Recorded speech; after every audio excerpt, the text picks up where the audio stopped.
Hello and welcome to Property Question Time. This is the programme where you can have your property related questions answered by a team of experts. I'm Stephen Galpin and joining me today are John Howard, property developer, author and mentor. John, welcome. Thank you.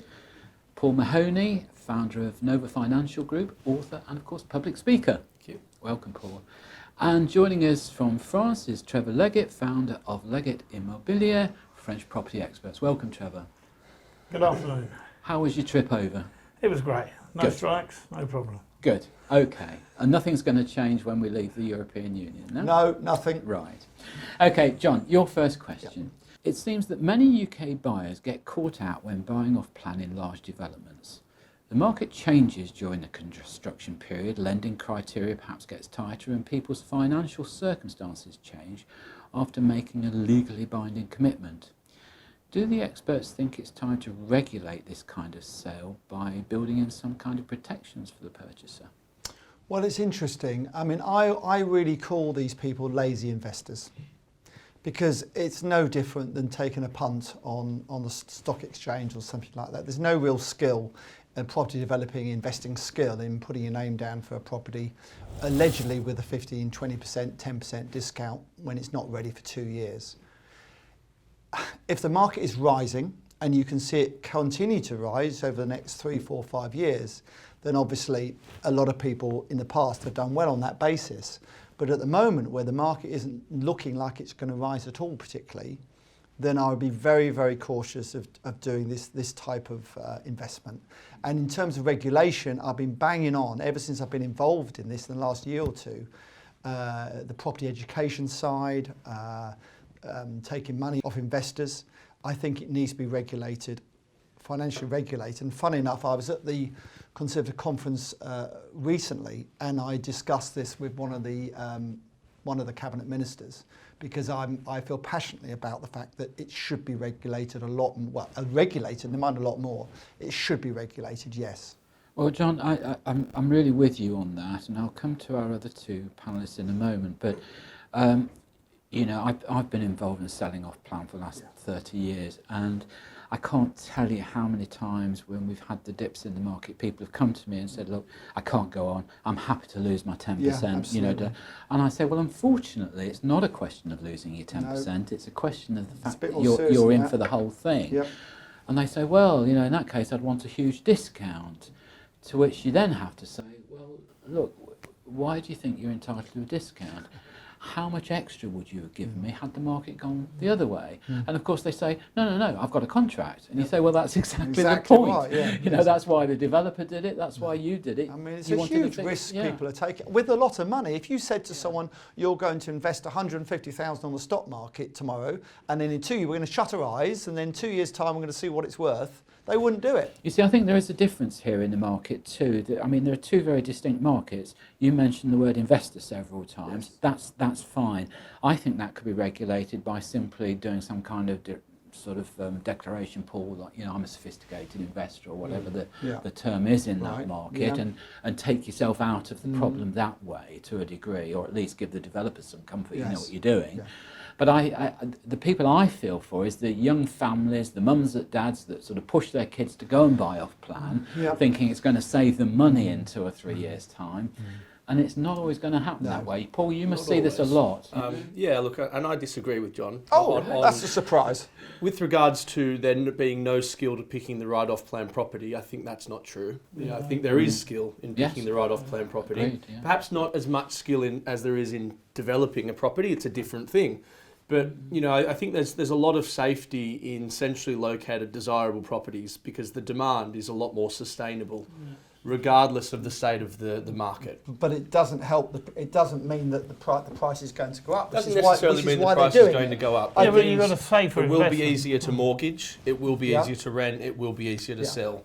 Yeah. I mean, and not every centrally located desirable property fits that criteria either. No. So there is skill in finding the right one that mitigates any, well, not all downside risk, but mitigates some downside risk and potentially adds more potential for upside as well. I think what I'd like to see there is this differential between the two types of purchase.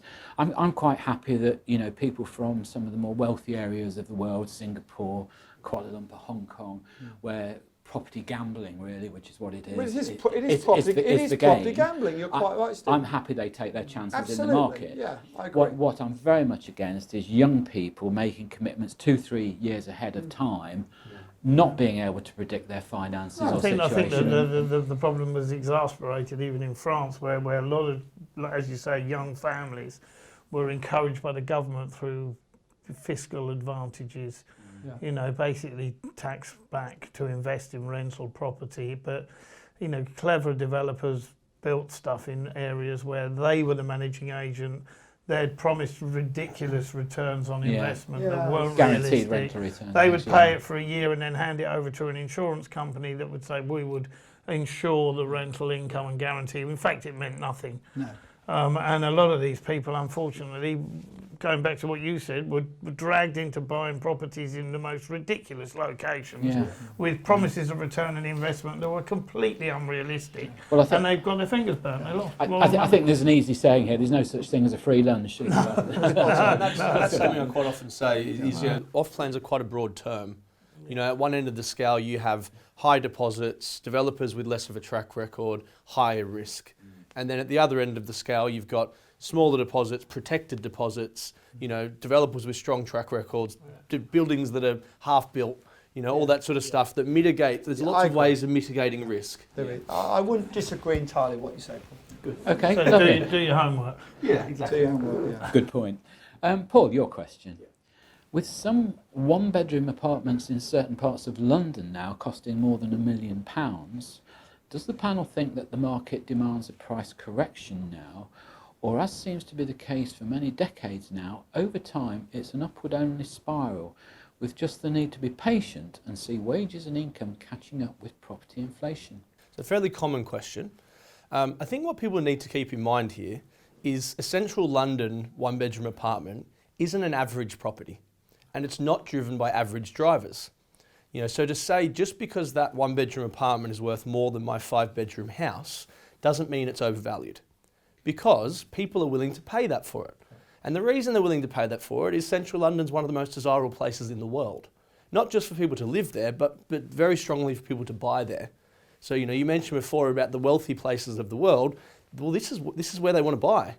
You know, because it's a high ticket item. It's something that they like to own and have. It's also legally safe, isn't it? Exactly. So it's not necessarily driven by wages. You know, someone might say, well, that might be, you know, more than 10 times the average wage from an affordability perspective and all that sort of thing. Well, it's not the average person that buys there. So that doesn't drive it, and that doesn't necessarily mean that property is overvalued, because someone is willing to pay that for it, and therefore that's what it's worth.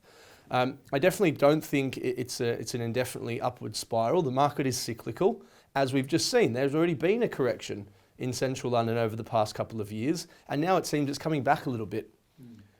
So there always are corrections along the way, but I think it's the wrong view to say, you know, a one-bedroom apartment in London's worth 1 million and therefore the market's a bit silly and it needs to correct, because that's not the driver of that particular type of property. I mean, I would say, Paul, you know, if you can afford to buy in central London, in a market that's not hyped up, i.e. like now, sensible market, if you're a foreign investor at the moment, wow, what an amazing time to buy in London. I mean, it's next to buying gold, I would say, literally, because if you look what it's done over the last 50 years, 100 years probably, to be fair, you know, it's an amazing success story. But you can't go and build London somewhere else. No. Exactly. You And can't. to a lesser extent, I think that does apply to not No. just London. You know, and I was similar to my previous answer. That there is Say safety. Sydney as well, or somewhere. Well, Somewhere Sydney like is a good example. Yeah, and Really? any Not London, though, is city, major employment hub with infrastructure, employment, facilities, and amenities, and with those things being, you know, money being spent on those things, that all moving in the right direction. You cannot. There is safety in centrally located properties. There is in central located properties, but I can assure you, Paul, there's nothing like London for that. Yeah, there is, Paris. Paris maybe, but even Paris, I don't think isn't as strong as London. It is. Do they have the same issues there, Trevor, in Paris, perhaps? They've got the euro. That's one. Yeah, I problem. mean, the thing is, the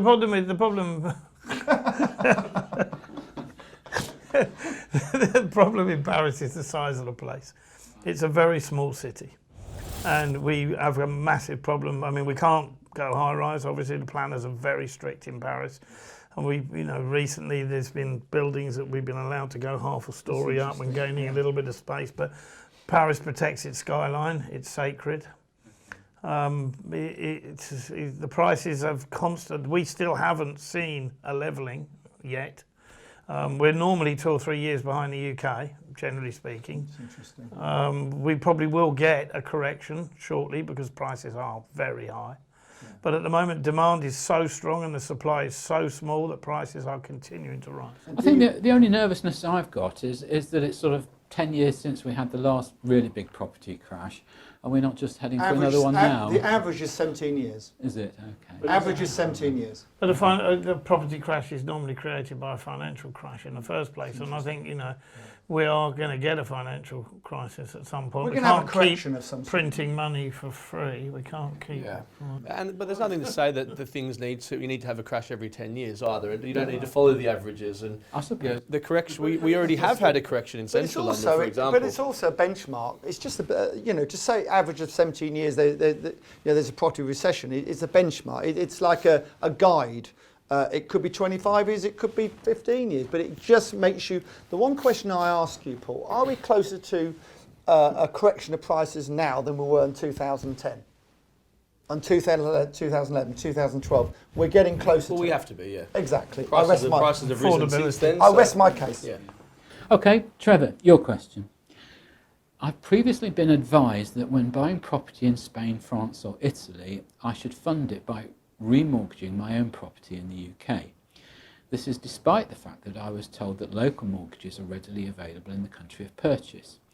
However, if I wish to take early retirement and live full-time abroad, I would need to remortgage again abroad because my UK home would obviously be sold and the mortgage is settled. Does the panel think that mortgages in the country of purchase will become more difficult for Brits to obtain once we leave the EU? Well, sorry, a few questions there. There's a few questions in one there. But firstly, I would say, borrowing.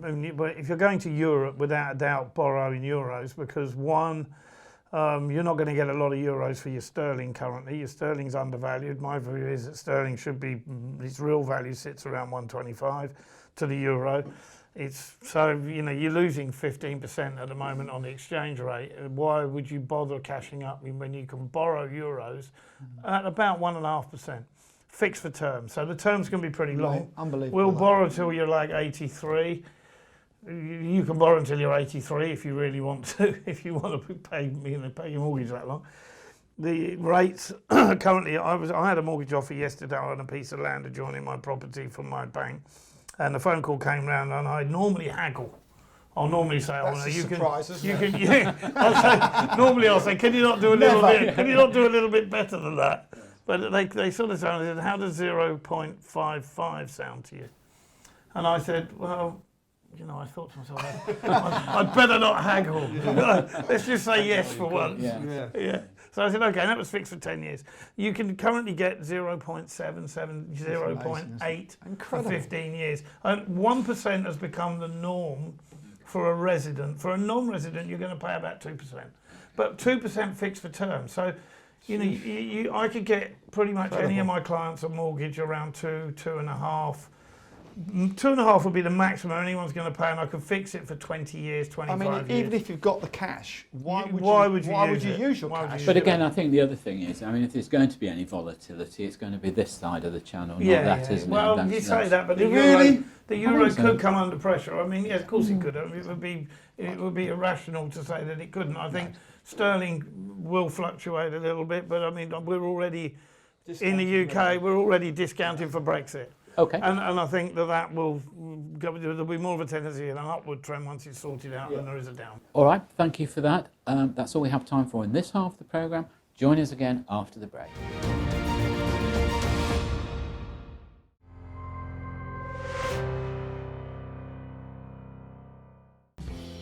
My name is John Howard, and I've been investing and developing properties for over 40 years.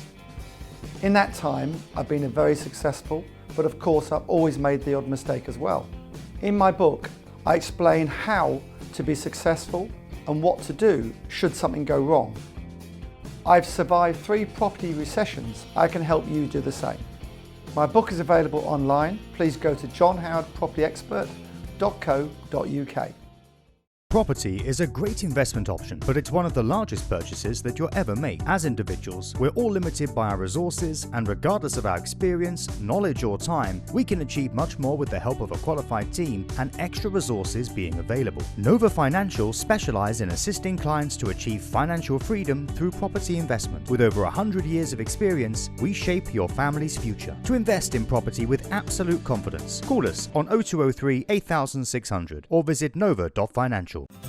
The antiquated village of La Roche-Becourt in rural Dordogne may not have the cachet of Paris or London, yet it houses one of the 10 fastest growing property consultancies in Europe. It is home to Leggett Immobilier, the leading international estate agent in France. They have around 16,000 properties for sale right across the country, with a network of 400 agents who provide local expertise and market knowledge. If you want to know the best villages, schools, restaurants or boulangeries, then the Leggett team will know the answer.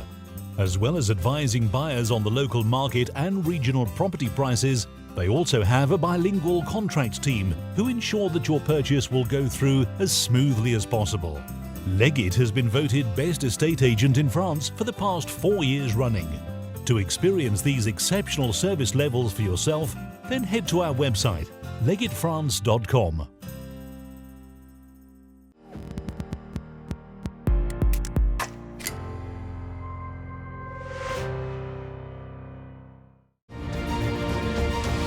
Hello and welcome back to part 2 of Property Question Time. I'm Stephen Galpin and with me are John Howard, Paul Mahoney and Trevor Leggett. Welcome back, gents. John, your question in this half is this. I'm currently in the process of buying an apartment in a block of approximately 500 individual units. Sorry, how many? 500. Goodness me. So that'll be about 50 stories. Phew. Okay, I have a nice car and parking is important for me. However, although I'm paying £25,000 for a parking space, I've been told by my solicitor that I'm only getting the right to park. My solicitor says that this is quite normal, and in his view, the fact that the right to park runs in perpetuity with my long lease isn't a problem. Apparently it is common practice in the larger developments. My worry is that although there are 500 flats, there are only 250 parking spaces. What happens if those parking spaces are oversubscribed? I might not be able to park. I've asked the developer about this and they say the chances of the park ever being full are almost non-existent, and to support this, various traffic and car usage surveys have been carried out by them and the local authority prior to giving planning consent for the development. What are the panel's thoughts on this? Should it be a deal breaker? Well, that's the end of the show, isn't it? I mean, goodness me, I've never heard such a long question all my life. Well, I can tell you now, it's a question that often crops up here. It's this business called controlled parking. Yeah. Now, just before you answer, I'll tell you what my view is. Well, thanks. Is there any point in us being here? No. my view is it's a very good scheme for developers to sell twice as many parking spaces as they've got. Yeah. But, John, what do you think? Does it affect the value? Well, two things. I would question why you want to buy in a block of 500. That's the first thing. Well, you wouldn't have a lot of choice around here. Maybe you haven't got a lot of choice in certain areas, but that's the first thing. I think, well, actually, probably you're better to buy in a smaller block. That's the first thing. Second thing is, yes, it's the old chestnut that right to park is certainly very advantageous, shall we say, to the developer. And it does lead to squabbling and all sorts of nasty situations, can do with neighbours and so on and so on and so on. Most people, of course, have 2 cars, right to park 1, but of course the girlfriend turns up or the kids or whatever, and it's a mess. I would be very cautious about buying 1 in a block of 500 and 2 on that basis. What's your objection to big numbers? Big numbers, I just think that the whole thing can get out of control slightly, and perhaps it's more of a personal thing, but I would always prefer a smaller block. When you've got no real control of a block of that size, the service charge can become very unwielding. And although I know there's laws in place now to control all this type of thing, it's very difficult to get 250 people, which is what you have to do, residents, to agree to change anything. Whereas if you've got 10 or 15, 20 residents, you never will. You can do something. exactly. International ownership. Exactly. That's So the issue. maybe he needs to look at a smaller development. Personally, Paul, two things for you on this. Do you think it affects the value of that flat? I don't necessarily think it does if it's in the right location. And I think that's generally people's biggest concern with bigger blocks is I'm competing against 499 other units. But that's not the truth. You're competing against the whole market. There might be a block of 15 across the road. They're in direct competition with you as well. Well, they are sort of, Paul, but they're not in competition. And it's a very good point you make. And one I forgot to mention is that you've got a block of 500, and at any one time you've got 10% on the market. You've got problems. I don't think so. Because everyone's going to compare. You're competing with the whole ultimately, market. a lot of them, if they're similar, someone's just going to drop it because they need to sell it. Yours isn't going to sell. Some values and things will say that, but I don't necessarily agree. I think if it's in a location where there's strong demand, for example, you mentioned about Canary Wharf and 20,000 going in here. There is an undersupply of properties in London, and that 20,000 might seem like a lot in isolation, but actually, in comparison to the demand, I don't think it necessarily is. I agree it's relative. I agree it's relative to the area, but I think makes me uncomfortable. The real issue is when it's a short-term sort of consideration, when somebody in your block, probably near to your floor, really needs the money, really ditches the price, then of course you are governed by the cheapest price in the building. On the parking space bit, I've had a lot of experience with valuing places with and without parking spaces, and quite often parking spaces don't actually add any value to the property. Really? Regardless of whether you own them. Is that because you're only just buying a car in London now? Because everyone else would consider it quite important. In the eyes of a valuer, quite often it doesn't add any value. No. Obviously there is extra utility to it. Yeah. I've had that comment many times. Yeah. And the other thing to consider is if you're in a central location, quite often people don't own cars. So that's probably what they're referring to. In that case, they can rent the space out to someone else. I think the one thing to watch, especially in these popular areas of London, is that now a lot of the local authorities are saying if there are car parking spaces available to buy, then you will be precluded from asking for a residence permit. Well, and that's only fair as well. And that is fair, but it can affect your decision There's as to whether queues you for buy a resident space. permits, if I understand, in most boroughs, though, aren't there? You have to go on a waiting list. And then, if you don't take your space, if you haven't renewed your permit, it happened to me because I was away on holiday. Again. And I lost, no, it wasn't, not that often. And I let it run out and I hadn't renewed it for a month and they'd given it to somebody else. It's a nightmare. That Mayfair is a nightmare, that area, isn't it? It really is. Okay, Paul, your question now. I'm purchasing a new apartment in a block of over 60 stories. As part of the sales incentive for purchasing early, I was given, as were others, £30,000 worth of furniture from the developer.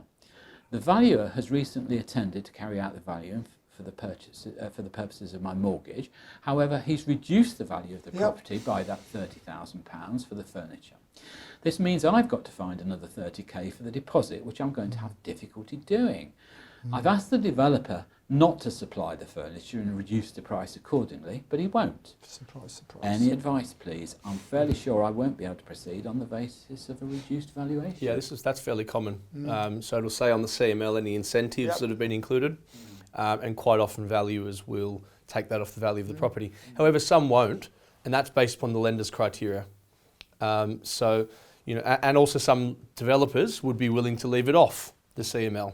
Which they technically shouldn't do, but some will. A side letter is required instead. Does a side letter affect a CML declaration? Well, technically the developer should include anything that's provided on the CML. And some will say that if they don't, it's fraud. Yeah. But, for example, if a side, and I assume this is what you mean, if it's coming from a different company, for example, quite often developers have multiple SPVs, for example. If some sort of incentive is coming from elsewhere, then it's not directly from the vendor who's selling the property. I have to say, as a developer, you can't do that. If it's, the only way you can do it is to take it off, is to explain to the lender that it's not on the CML, but we do a side letter and see if technically it ticks the box If it doesn't tick the box and they're not happy, then obviously you can't do it. So but the you should banks won't inform them finance anyway. the furniture, is that what No. you're saying? Well, that's really what they they're saying. won't. But some are very strict on taking the incentive off the value of the property because it's being given as an extra. It's not just furniture; it's rental guarantees, I cashbacks. personally would take things off, like say, See, personally, if I was a whereas- valuer, I'd whereas take in off 25% or France, something like that. They'll actually finance the entire purchase, including the furniture, because if it's for residence tourisme, which is like obviously to be let as a tourist apartment, it's like a ski apartment, for example. It needs it. You need the furniture Yeah. in order for you to be able to let it, and it enables you to claim back the VAT on the whole unit. Right. Well, it was one of the changes following the last financial crisis. Yes. You know, where stupid incentives were being given, almost crazy. to the point of the deposit being given back to the buyer. There were even free cars being given, weren't there? Lots of things. Yeah, they were financing properties 100% or more than 100% because they're financing the furniture. Well, they do and everything else as 105% well. in certain cases. So don't they? it's to stop that happening again, which And is it's probably a sensible. good thing. Is it the bank or is it the financial regulator? It's it's interpreted differently by each lender. That's Because the some problem. lenders will be okay with some incentives. Yeah. For example, some are okay with rental guarantees, others aren't. Some will be okay with things like furniture, whereas others aren't. Okay. There's even an issue that I've noticed recently with Help to Buy, where a lot of developers are paying for stamp duty. Now, technically, that's an incentive, and some lenders won't be okay with that. I've just seen one that isn't, whereas others are. So I've seen exactly the same case with a different lender where one's been okay and one hasn't. What about service charge holidays, Paul? Service charge holidays, good question. I haven't seen that being an issue, but I also haven't seen it being offered as an incentive very often. Okay. Well, often you get a developer that will say, I won't charge any service charge until the building is full, Fully occupied. because I don't want to be liable for the empty apartments. And some people think, oh, that's absolutely great. But of course, all the developer is doing is providing a very skeletal By the way, service. you've still got empty rates to pay. Yes. And that's expensive. If you're a developer and you've got 50, 60 flats finished and going through sales, that rate is a lot of money now. Okay. I mean, look at the case where rental management companies run at a loss, literally, to subsidised by the developer. In order to, so you have to be really careful because the rental returns are artificial, in fact. Yes, a year later on, your service charge goes through the roof and you're stuck, aren't you? You've got to be careful. All right, Trevor, your question. I'm considering buying a property in France. It's a nice apartment in a block of 8, newly constructed. The property is being bought for my retirement, but I'm concerned that if the other apartments are being purchased for rental investment, I'll be plagued with noisy holiday makers throughout the summer. Is there anything I can do to protect my peace and quiet, and are there any restrictions on holiday lets that could help? No. No. There are no restrictions on holiday lets. Unless it's in the lease that you can't sublet, obviously, in the particular residence, that may be a residence which is obviously destined for retirement use, where you're not allowed to sublet, simply. But the majority of places are residence de tourisme, where you're actually not allowed to live in them. So, I mean, it depends on the designation in France, and I think it's similar in Spain, where it depends what the destination of the building is. And other than that, it's just pure freehold, and then the owner can do what he likes with it. But there are buildings that are what we call residence de tourisme, and it's the same in Spain, where the planning application will be given purely as a residence de tourisme, and it's been done by the council to bring in employment and to promote tourism, and you're not allowed to live there permanently anyway. Okay. So, that's normally where you get the noisy neighbours and the like. And any restrictions in France on the likes of Airbnb and these tourist Yeah, areas? only in Paris for the moment. Nice are looking at it. There's a few other cities in France that are looking at it. Mainly that's the problem. The hotel traders are screaming, because the hotel traders... You can understand it, can't you? Yeah. All right, gentlemen, thank you very much indeed. That's all we've got time for today. So thank you to John Howard, Paul Mahoney and Trevor Leggett. Thank you all very much indeed. I'm Stephen Galpin. Join me again next time on Property Question Time.